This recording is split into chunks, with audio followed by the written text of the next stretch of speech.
The Russian army is paying an unimaginable price for every single kilometer of land it captures. But why is this happening? The answer is surprisingly simple. Russia's greatest enemy on the battlefield is not only the Ukrainian army. It is something far older and far more ruthless. General winter. Temperatures have dropped far below freezing, and the entire battlefield is buried under snow and ice. From the forests of Donbass to the southern front lines of Ukraine, Russian soldiers are fighting an enemy they cannot defeat. The cold, snow and mud have turned the battlefield into a frozen prison. Tens of thousands of Russian soldiers now share the same fate. Some stand motionless among frozen trees, barely able to move. Others sit inside trenches waiting for orders that may never come. Inside their minds, one question keeps repeating: why are we here? But very few of them truly know the answer. Above them, silently watching everything, is another presence. A Ukrainian drone. From the sky, its camera records what may become one of the most revealing moments of this war. In the footage, Russian soldiers wait quietly in a snow-covered forest, unaware that every movement is being observed. Yet strangely, these soldiers are among the lucky ones. Yes, lucky. Because at least they are wearing anti-thermal suits designed to hide their body heat from drones. But many of Putin's other soldiers are not so fortunate. Some are still fighting in outdated coats from the 1980s. Others were sent to the front without proper winter gear at all. On this frozen battlefield, soldiers must first fight the cold before they can even fight the enemy. And General Winter has not only stopped Russian soldiers. It has also stopped Russia's most powerful weapons. Russia's prized battle tanks, including the T-90 and T-80, were supposed to dominate the battlefield. Instead, many of them are now trapped in snow-covered fields. Massive armored vehicles sit helplessly, their tracks buried deep in frozen mud. The engines still run, but the tanks cannot move. Meanwhile, the sky above the battlefield belongs to Ukraine. Ukrainian drones constantly patrol the supply routes. Every fueled truck that attempts to approach the front line risks immediate destruction. As a result, many Russian tanks and armored vehicles have simply run out of fuel. Now they sit abandoned in frozen fields, useless. Today Russia has more than 700,000 active soldiers in its army.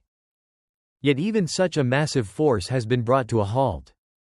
Across a 1.200-kilometer front line stretching from Zaporizhia to Kupiansk, Russian forces are stuck in forests, fields, and trenches, waiting, helpless.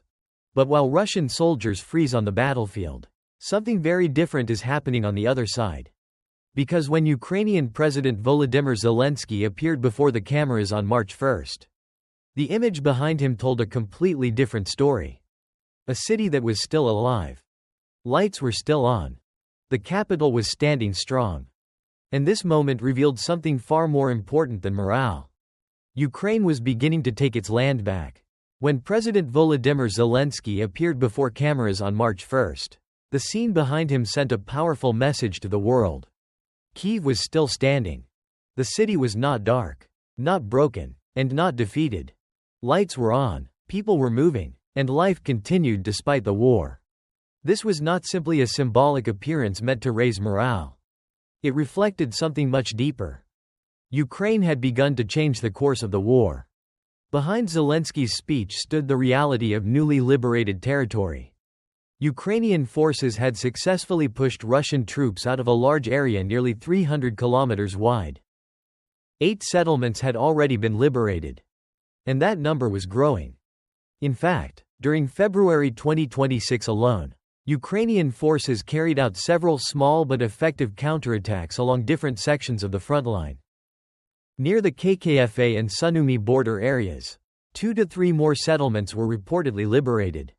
Military analysts estimate that the total number of recaptured settlements recently ranges between 10 and 15. But perhaps the most striking confirmation came from an unexpected voice. Taras Chmut.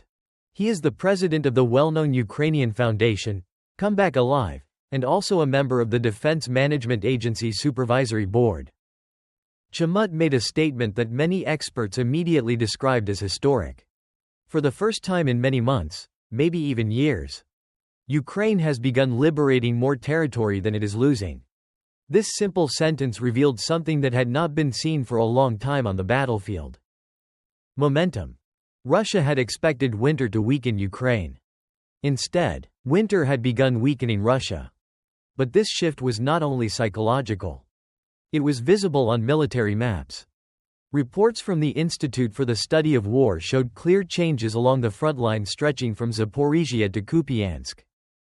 Cracks were beginning to appear in Russia's defensive lines. And the Ukrainian army was ready to push through them. The first major move came from Ukraine's elite airborne forces. Two powerful units took the lead. The 82nd Air Assault Brigade and the 95th Air Assault Brigade. Under the command of General Alexander Apostol, these forces launched a bold offensive along the Oleksandrsk axis. The fighting was intense. Russian troops resisted heavily. Artillery fire shook the battlefield while armored vehicles clashed across frozen ground. But Ukrainian paratroopers kept pushing forward. Slowly but steadily, Russian forces were forced to retreat beyond the administrative borders of the Dnipropetrovsk region. Thousands of Russian soldiers began pulling back from their positions. What looked like a small operation quickly turned into something much bigger. It was the key that unlocked Zaporizhia. Because once Ukrainian forces closed the Oleksandrsk corridor, Russia's westward advance was suddenly blocked. That corridor had been the main logistical artery for Russian troops trying to move toward the Dnipro River. Now it was cut. And when a supply artery is cut on the battlefield, the entire body begins to weaken. For Russian forces in the region, this was only the beginning of a much larger crisis.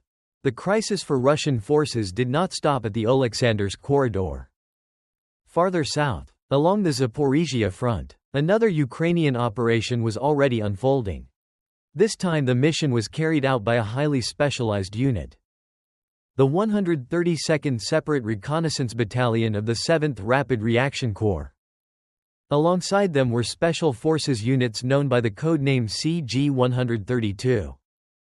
Their target was clear. Break through Russian defensive lines and disrupt the logistics network supporting Russian troops in the south. The attack came suddenly. In the Alexandrovsky direction, Ukrainian reconnaissance units moved quickly toward Russian trench systems. Within hours, several defensive positions were breached. Russian troops were forced to fall back as Ukrainian artillery began targeting supply routes behind the front line. This single breach created a chain reaction across the region. Because once the defensive line was broken, Russian logistics immediately became vulnerable. Supply trucks, ammunition convoys, and fuel transports suddenly found themselves within range of Ukrainian artillery. Every movement became dangerous. And for soldiers on the ground, that danger quickly turned into panic. Russian troops now faced an impossible situation. Their commanders refused to authorize a retreat. Yet staying in position meant facing constant drone surveillance and artillery fire. More than 50,000 Russian soldiers in and around Zaporizhia were suddenly trapped in this dilemma. They could neither advance nor withdraw. Meanwhile, Ukrainian drones continued circling overhead like silent hunters.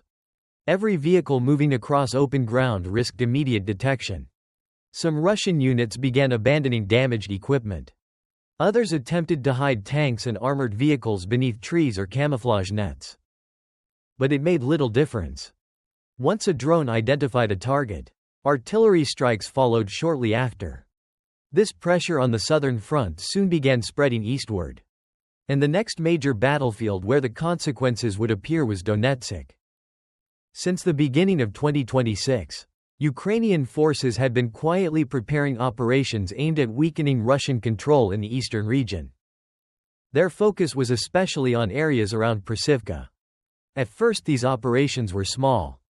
Precision strikes, drone attacks, targeted sabotage missions. But gradually they began producing significant results. One of the first successful actions came from an unexpected unit. The Phoenix unit of the Ukrainian State Border Guard Service. During a recent operation, Phoenix drone operators located two Russian tanks moving along a frozen road. Despite their heavy armor, the tanks had one major weakness. They could not hide from drones. Ukrainian operators carefully tracked their movement from above. Then the attack began. First, small drone strikes disabled the tank's mobility. Within minutes the vehicles were immobilized. After that, heavier munitions finished the job. Both tanks were completely destroyed. On the surface, it might appear like the loss of only 2 vehicles. But the impact was far greater. Because Russian armored doctrine relies heavily on speed and maneuverability. Tanks are supposed to move quickly, break through defensive lines, and overwhelm the enemy. Yet in winter conditions that speed disappears. Snow, mud, and freezing temperatures slow everything down. And once Ukrainian drones locate a target, the advantage of armor disappears. Every destroyed tank reduces Russia's ability to maneuver on the Eastern Front. Every lost vehicle narrows their options for retreat. Slowly, piece by piece, the balance of the battlefield begins to change. But the next operation in Donetsk would reveal something even more dramatic. Another dramatic operation soon followed on the same battlefield. The report was released by United 24 Media on February 28. A special Ukrainian detachment operating within the area of responsibility of the 20th Army Corps had begun a new mission. The unit was known as Lasers Group. Unlike traditional military units, this team specialized in heavy combat drones. Among their most feared weapons were large hexacopter and octocopter drones that Russian soldiers had already begun calling by a terrifying nickname. Baba Yaga. These drones were massive compared to ordinary reconnaissance drones. They could carry heavy explosives and fly silently through the night. Once they found a target, escape was nearly impossible. During this particular mission, Ukrainian operators detected 2 Russian Grad multiple rocket launcher systems moving along a forest road in the Donetsk region. Grad systems are extremely dangerous weapons. Each launcher can fire dozens of rockets within seconds, saturating entire areas with explosions. Destroying them quickly was critical. The Ukrainian drone team moved into position. From above, the Baba Yaga drone began following the first Grad vehicle. At first, the Russian crew tried to escape. The truck accelerated along the narrow forest road, attempting to outrun the drone. But the drone stayed directly above them. Then the first strike came. An explosive munition dropped from the sky and landed precisely on the vehicle. The truck was damaged but still moving. For a few seconds it looked like the crew might escape. But the drone operators did not stop. Another explosive dropped. This time the vehicle lost control and was forced to stop on the side of the road. Moments later, the final blow arrived. More munitions fell from the sky one after another. Within seconds, the Grad launcher exploded in a massive fireball. The truck burned violently as ammunition inside began detonating.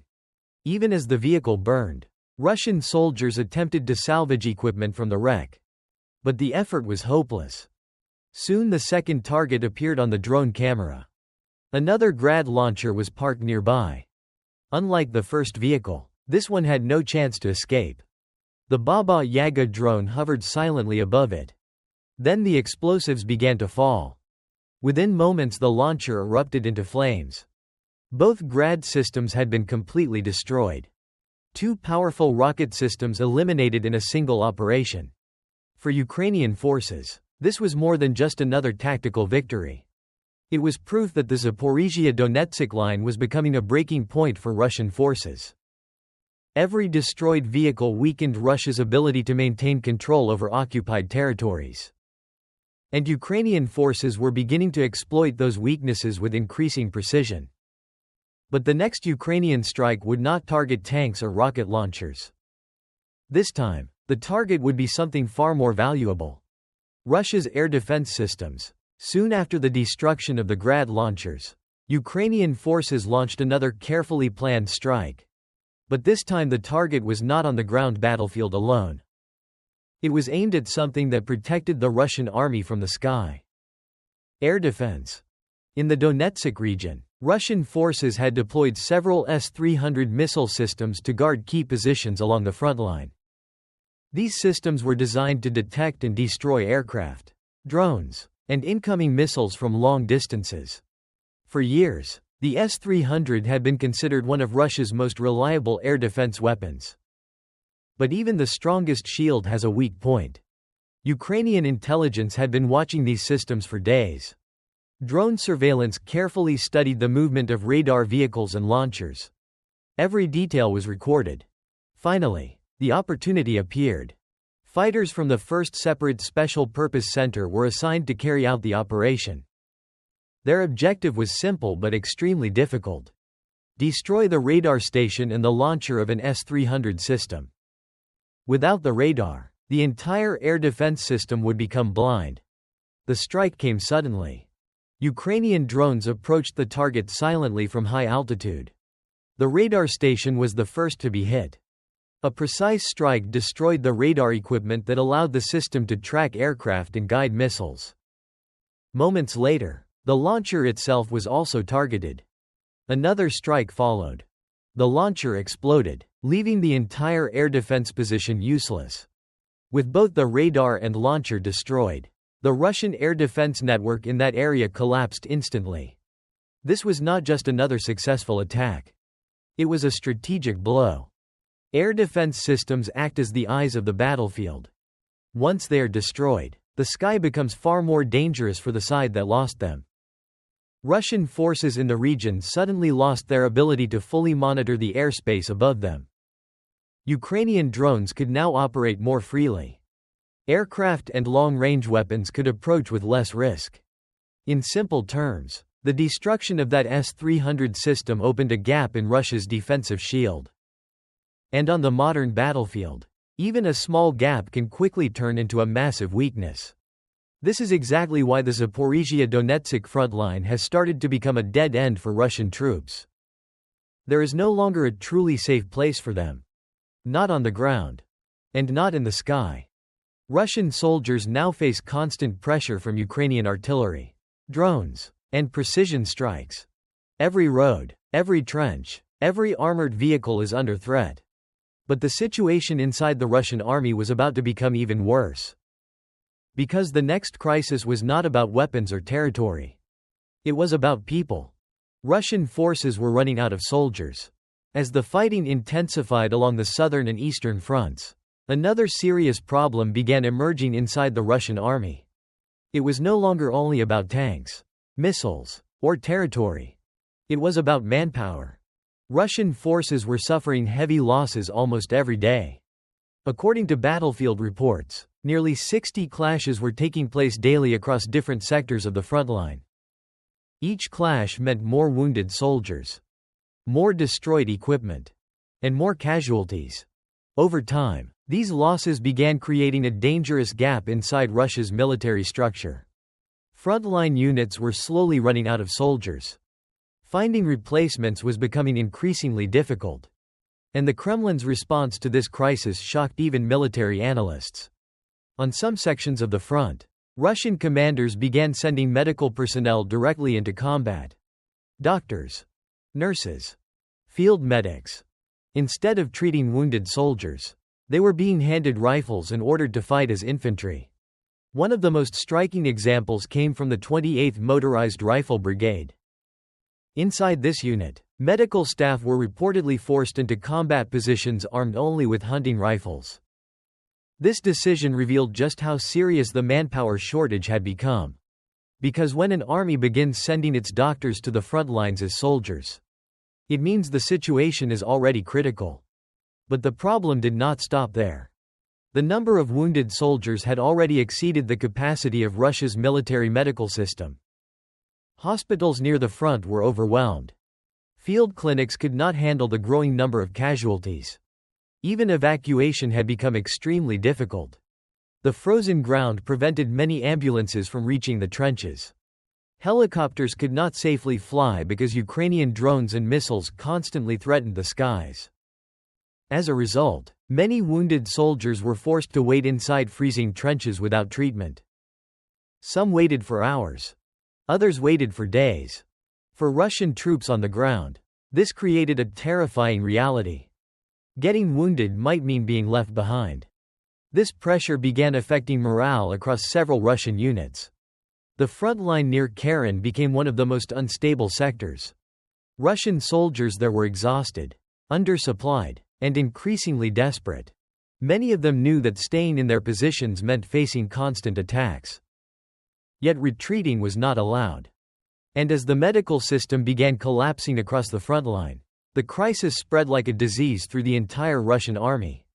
But the most surprising part of this situation was still unanswered. How was Ukraine, with a smaller army and fewer resources, managing to push such a massive military force into this state? The answer was not luck. It was strategy. The situation unfolding on the battlefield was not a coincidence. Ukraine was not simply reacting to Russian attacks. Instead, Ukrainian commanders had carefully studied the weaknesses of the Russian army. And then they focused their strategy on one critical objective: breaking Russia's endurance. Rather than confronting Russia's strength directly, Ukrainian forces targeted the most fragile parts of the Russian war machine. Logistics, morale, mobility. Every Ukrainian operation was designed to slowly exhaust the Russian army. Drone strikes destroyed supply trucks. Artillery targeted ammunition depots. Precision attacks hit command centers and radar systems. None of these strikes alone could end the war. But together, they created constant pressure. Day after day, week after week. Gradually, the limits of Russian endurance began to appear. Winter only accelerated this process. Modern technology allowed Ukrainian forces to adapt to the freezing conditions. Thermal drones could detect vehicles hidden in forests. Precision artillery could strike supply routes from kilometers away. Mobile units could quickly relocate after launching attacks. But the Russian army was still heavily influenced by a military system inherited from the Soviet era. That system relied on massive troop numbers and heavy equipment. It worked well in large conventional wars. But against modern drone warfare and constant precision strikes, the system began to crack. The most ironic part of this war was now becoming clear. For decades, Russia had built a reputation as the army that mastered winter warfare. From Napoleon's invasion to World War II, winter had always been Russia's greatest ally. But now the situation had reversed. The army that once defeated its enemies with winter was now struggling to survive in it. Engines froze. Supply vehicles broke down. Soldiers suffered from frostbite. And each day, the number of casualties continued to rise. Recent estimates suggested that Russian forces had suffered nearly 100,000 casualties in just the last 3 months. Between 30,000 and 40,000 new soldiers were being lost every month. These numbers were far beyond what Russia could easily replace. Training new soldiers takes time. Equipping them takes resources. But the losses on the battlefield were happening faster than replacements could arrive. Military analysts began warning that the situation might soon become unsustainable. If Ukraine could push Russian monthly losses to 50 or 60,000 soldiers, the Russian army might reach a point of no return. Even a massive mobilization would struggle to solve the problem. Because the 300,000 soldiers mobilized by Russia in 2022 were already missing from the battlefield. A new mobilization would create serious political and economic pressure inside Russia itself. For the Kremlin, the war was becoming more dangerous every month. But the consequences of these losses were not only military. Russia was also losing something far more valuable: its image. As the war continued to drain Russia's military strength, another problem was growing quietly in the background: the cost. Modern war is not only fought with soldiers and weapons. It is also fought with money. And the financial burden of this war was becoming enormous. Every missile launched, every drone deployed, every artillery shell fired, all of it costs money. During the winter campaign alone, Russia spent billions of dollars on weapons, ammunition, and military operations. But the results were not what the Kremlin had expected. Instead of gaining decisive victories, many of those expenditures were turning into territorial losses. At the same time, Russia was also facing heavy equipment losses across the battlefield. Destroyed tanks, burned armored vehicles, damaged artillery systems. Replacing them requires factories, raw materials, and time, all of which place increasing pressure on Russia's economy. Yet despite these difficulties, the Russian military continued launching massive aerial attacks against Ukraine. Winter became one of the most intense periods of bombardment since the beginning of the war. According to official statements from President Volodymyr Zelensky on March 1, Ukraine faced more than 34,000 aerial attacks during the previous 3 months. These attacks included missiles, drones, and guided bombs. The scale of the bombardment was staggering. More than 14,000 guided bomb attacks, 19,000 drone strikes, and over 700 missile launches. Russian forces targeted military positions, infrastructure, and cities across the country. Power stations, transportation hubs, industrial facilities, civilian buildings. All of them were struck repeatedly. The goal was clear. Russia hoped that constant bombardment would break Ukraine's ability to resist. If the energy system collapsed during winter, millions of civilians could lose electricity and heating. That kind of pressure could weaken Ukraine from within. But the outcome was not what Moscow expected. Despite the relentless attacks, Ukraine's energy system continued functioning. Emergency repair teams worked around the clock to restore damaged infrastructure. Across the country, more than 10,000 invincibility points were established. These locations provided heat, electricity, food, and internet access for civilians during power outages. Many of these centers operated inside tents, railway cars, and mobile shelters. Even during curfew hours, civilians could still access these humanitarian points. For many Ukrainians, these centers became symbols of resilience. And that same determination was visible on the battlefield. Despite facing constant bombardment from missiles and drones, Ukrainian soldiers continued holding the front lines. Today, military analysts estimate that Ukraine has more than 900,000 active soldiers defending the country. These forces continue fighting along one of the longest and most intense front lines in modern warfare. And as Ukraine begins to recapture more territory, international attention is growing stronger. Western allies are closely watching these developments, because Ukraine's progress could change the balance of the entire war. But the biggest question still remains. What will happen next? As winter slowly comes to an end, a new phase of the war is approaching. Spring. For centuries, spring has played a strange and powerful role in wars fought across Eastern Europe. Because when the snow begins to melt, the ground transforms. Frozen soil turns into thick mud. Roads disappear beneath deep, sticky earth. Fields become nearly impossible for heavy vehicles to cross. This phenomenon is known as Rasputitsa, the season of mud. Throughout history, Rasputitsa has stopped armies in their tracks. And this year may be no different. For Russian forces, the arrival of spring could create even more problems. During winter, tanks and armored vehicles struggled because of freezing temperatures and ice. But once the thaw begins, a new obstacle will appear. Mud. Heavy armored vehicles can easily become trapped in muddy terrain. Supply trucks struggle to move. Fuel convoys slow down. And once again, logistics become a nightmare. But the situation could be very different for Ukraine. Unlike Russian troops, Ukrainian soldiers are fighting on their own land. They know the terrain. They understand the forests, the rivers, and the hidden routes across the countryside. This knowledge provides a powerful advantage. As the mud season begins, Ukrainian forces could launch surprise attacks from unexpected directions. Ambush operations, rapid drone strikes, sudden assaults on weakened positions. These tactics can be extremely effective when the enemy is struggling to move heavy equipment. At the same time, Ukraine continues receiving logistical and military support from Western allies. Modern armored vehicles, advanced drone systems, precision-guided weapons. All of these tools increase Ukraine's ability to maintain pressure on Russian forces. Many military analysts believe that the coming months could represent a critical turning point in the war. Some reports suggest that by the summer of 2026, The balance along the front line from Zaporizhia to Kupiansk could shift dramatically. If Ukrainian forces continue advancing at their current pace, they may be able to recapture significantly larger areas of occupied territory. Such progress would not only change the battlefield, it could reshape the entire strategic situation in Eastern Europe. However, there are also serious risks.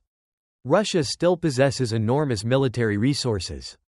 And when a nation begins losing a major war, it may resort to extreme measures. Some analysts warn that the Kremlin could attempt to escalate the conflict in unpredictable ways. Even discussions about nuclear threats have occasionally appeared in international debates. These possibilities make Western governments cautious. At the same time, Ukraine's strategy appears designed to avoid sudden collapses that could provoke extreme reactions. Instead, Ukrainian forces are applying steady and constant pressure, advancing step by step, weakening Russian positions gradually. This slow but persistent strategy may ultimately prove more effective.